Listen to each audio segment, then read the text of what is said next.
కూటమి ప్రభుత్వం చేనేత మగ్గాలకు ఉచిత విద్యుత్తును అందజేసి చేనేత కుటుంబాల్లో వెలుగులు నింపిందని రాష్ట్ర Padmashali welfare corporation director Surisetti Jayakrishna ఆనందాన్ని వ్యక్తం చేశారు. గొల్లప్రోలు చేనేత సొసైటీ భవనంలో చేనేత కార్మికులకు జరిగిన సన్మాన కార్యక్రమానికి సూరిశెట్టి జయకృష్ణ ముఖ్య అతిథిగా హాజరై ప్రసంగించారు.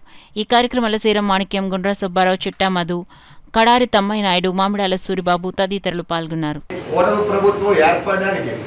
ముఖ్య భూమిక వహించి తనను తాను తగ్గించుకొని ఈ రాష్ట్ర భవిష్యత్తు కోసం కూడా నిరంతరం కృషి చేసి ఈ కూటమి ప్రభుత్వం ఇటు రాష్ట్రంలోనూ అటు సెంట్రల్లోనూ కూడా నియమించడానికి ముఖ్య భూమిక వహించినటువంటి దార్శనికుడు, మార్గదర్శి అయినటువంటి కొడిగెల పవన్ కళ్యాణ్ గారి మార్గదర్శనంలో నడుస్తున్న ఈ కూటమి ప్రభుత్వం ఏర్పడిన తర్వాత ప్రతి హామీని కూడా నెరవేర్చే విధంగా, ముఖ్యంగా నేత నెలకు సంబంధించి ఎన్నికలు ఏదైతే హామీ ఇచ్చారో అన్నీ కూడా నెరవేర్చే విధంగా ఈ రోజున ఒక గొప్ప ప్రణాళికను ఆమె నెరవేర్చేందులో ముఖ్యంగా చంద్రబాబు నాయుడు గారికి, కొడిగెల పవన్ కళ్యాణ్ గారికి, నేతన్న కుటుంబ బంధువుల సమక్షంలో ప్రత్యేకంగా ధన్యవాదాలు తెలియజేస్తున్నాను.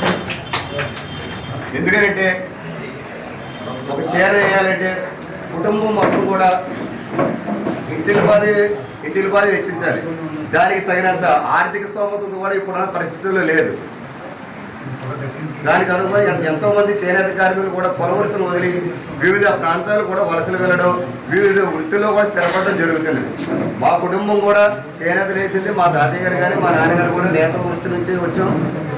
దాని యొక్క విలువలు కూడా అందరికీ కూడా తెలుసు.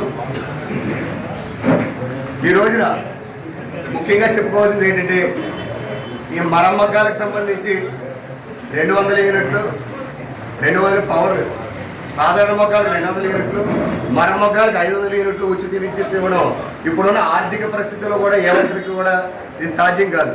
కాకపోతే మన చంద్రబాబు నాయుడు గారు కానీ అలాగే ప్రభుత్వానికి నిత్యం సహకరిస్తూ తనను తాను తగ్గించుకుంటూ ఈ రాష్ట్ర భవిష్యత్తు కోసం ఎన్ని మార్చడం, అందరి చేత కూడా తిట్లు తింటూ ముందుకు నడిపిస్తున్న పవన్ కళ్యాణ్ గారి అధ్యక్షతన కూడా జరిగిన ఒక కూటమి ఏర్పడింది.